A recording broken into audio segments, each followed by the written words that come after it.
Selamat pagi. Kembali bersama saya Evangelis Inneke Wahyudi dalam acara Renungan 5 Menit bersama Bapak Gembala Muda Ade Sugeng Wiguno. Mari kita siapkan hati kita untuk firman Tuhan kali ini. Oke, shalom rekan-rekan semuanya, jumpa lagi dengan saya. Dan pada pagi hari ini saya akan membawakan renungan yang saya beri judul Boleh Marah ya. Oke, jadi hari ini saya mau bahas soal hal-hal, sekali lagi ya, hal-hal yang disalah mengertikan ya oleh orang-orang yang gak suka baca firman.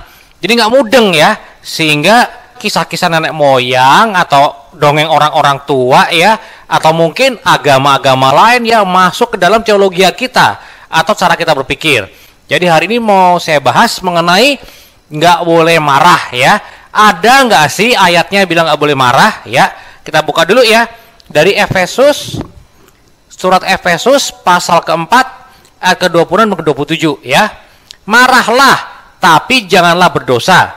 Janganlah biarkan matahari terbenam dalam kemarahanmu. Janganlah pula memberi tempat bagi si iblis. Oke? Firman Tuhan tidak melarang orang marah. Jadi kalau ada orang bilang gua boleh marah loh, baca firman Tuhanmu. Jangan firman Tuhannya agama lain ya, ngaco.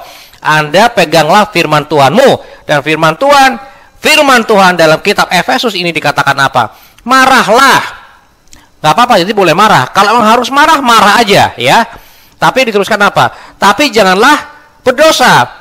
Janganlah biarkan matahari terbenam dalam kemarahanmu. Artinya apa? Kalau mau marah boleh, kalau emang perlu marah ya. Tapi rekan-rekan, kalau Anda ada yang merasa nih, kalau Anda tuh perlu marah-marah terus, nah Anda perlu belajar komunikasi. Ada orang yang marahnya itu ngaco dan goblok ya, terus terang aja, bodoh marahnya. Misalnya apa? Kalau marah malah memutuskan komunikasi ya. Gimana mau miskomnya? Bener, kalau Anda kalau marah nggak mau komunikasi ya, kunci kamar, matiin HP, matiin email, semua dimatiin ya. Menyendiri itu bodoh. Karena kalau ada yang rusak, kalau komunikasi rusak, dibenerin ya, bukan diputus ya rekan-rekan. Jadi jangan kita marah dengan cara yang bodoh. Dan jangan pula merasa gue perlu marah nih, marah. Kalau nggak marah, nggak dengerin gue. Berarti Anda perlu belajar komunikasi.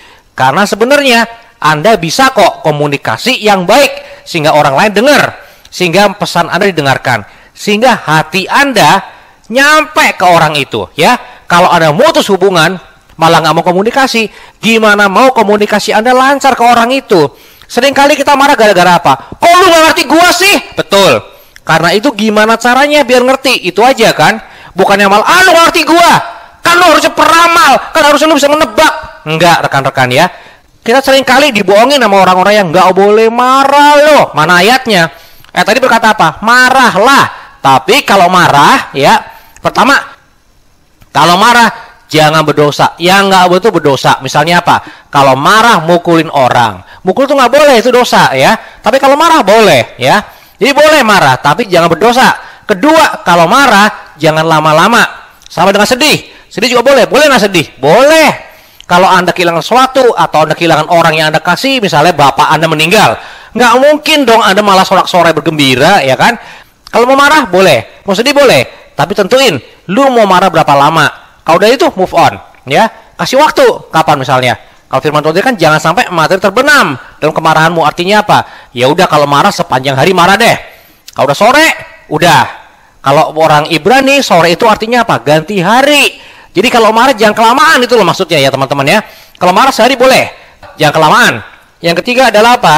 Jangan kalau marah itu memberi tempat bagi si setan. Misalnya apa?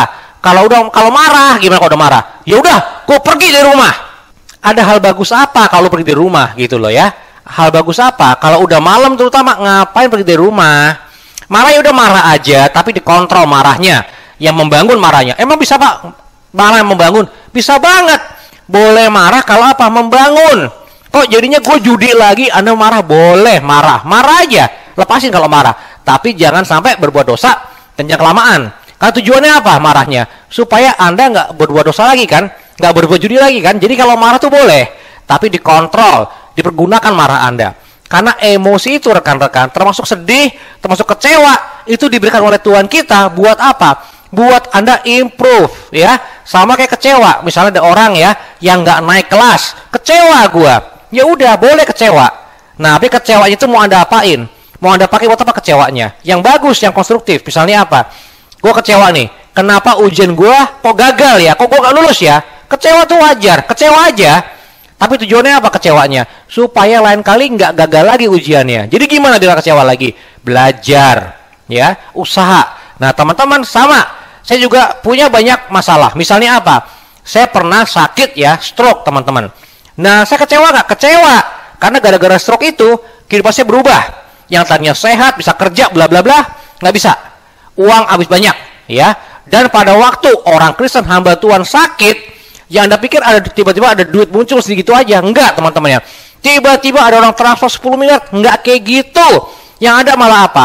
Duit habis banyak ya. Mobil hilang ya. Nggak bisa kerja. Ya udah, terima aja. Tapi apa yang konsumsi? Kalau saya marah, boleh marah. Kecewa, boleh kecewa.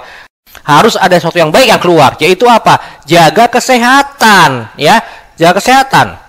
Ya, jangan makan sembarangan, jangan makan yang manis-manis ya, jangan makan yang asin-asin, jangan sampai tekan darah naik ya. Pokoknya tekan-rekan, kecewa itu boleh, marah itu boleh, tapi pakai buat yang konstruktif ya rekan-rekan ya. Oke, hari ini sampai situ dulu yang saya bisa sampaikan. Intinya apa? Lu mau marah, mau kecewa boleh, emosi kan Tuhan yang kasih. Tapi kita pergunakan supaya itu semuanya mendatangkan kebaikan, bukan malah merusak ya rekan-rekan. Jadi kalau marah boleh. Pertama, jangan sampai berbuat dosa. Yang kedua, jangan kelamaan. Ketiga, jangan sampai malah kita membuat setan dimenangkan atau dimuliakan lewat marahnya kita ya. Kalau marah jangan buang-buang barang, jangan mencocen barang, jangan nabrak-nabrakin mobil, ya, buang-buang motor, enggak, jangan begitu ya. Jangan kita malah merusak, harus konstruktif ya. Pakai semua yang kita alami supaya kita bisa menjadi orang yang lebih baik lagi ya. Oke rekan-rekan, sampai sini dulu yang bisa saya sampaikan.